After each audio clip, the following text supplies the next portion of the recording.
आइए दोस्तों, अब एक डिफरेंट टाइप के सवाल बनाते हैं। A man saves a certain part of his income every month so that he can buy a bike in 1 year. By what percent must he increase his saving so that he can buy the same bike in 5 months? एक आदमी एक bike खरीदने के लिए हर महीना एक बराबर amount save करता है कि वो साल भर में बाइक खरीद सके।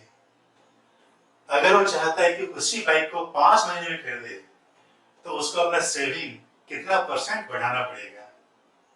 देखिए दोस्तों, पहले 12 महीने में खरीदने वाला था, अब 5 महीने में खरीदेगा, तो सीधी सी बात है उसका जो सेविंग है बढ़ाना पड़ेगा। तो दोस्तों, ये टाइम का जो रेशियो चलता है उसका ठीक उल्टा रेशियो सेविंग चलता है। तो 12-5 का रेशियो आ रहा है आपका समय का, तो सेविंग का रेशियो 5-12 हो जाएगा।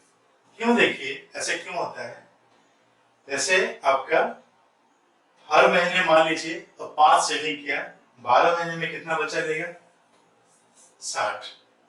इसमें देखिए 5 महीने में खरीदने वाला है, हर महीना 12 बचाएगा, तो आपका 5 महीने में 60। तो दोनों में आपका बाइक का प्राइस तो उतना ही रहेगा ना। बाइक अगर 60 रुपए का है, चाहे वो 12 महीने में खरीदे चाहे 5 महीने में खरीदे, प्राइस तो उतना ही रहता है। तो इसमें आपको ये समझ में आ गया, टाइम का जो रेशियो होता है उसका ठीक उल्टा रेशियो चलता है सेविंग का।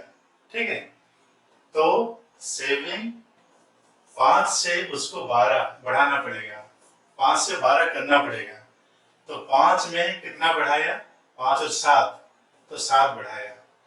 अगर 5 ओरिजिनली सेव कर रहा था तो उसको 7 रुपये हर महीना और बढ़ाना पड़ेगा। ठीक है, तो आपका इंक्रीज रेशियो क्या हो गया? जो परसेंटेज इंक्रीज पूछा है, इंक्रीज अपॉन 5 इंटू 100। ठीक है, ये आपका 520 क्या हो गया? कट गया ये, तो आपका ये 140% उसको सेविंग बढ़ाना पड़ेगा दोस्तों।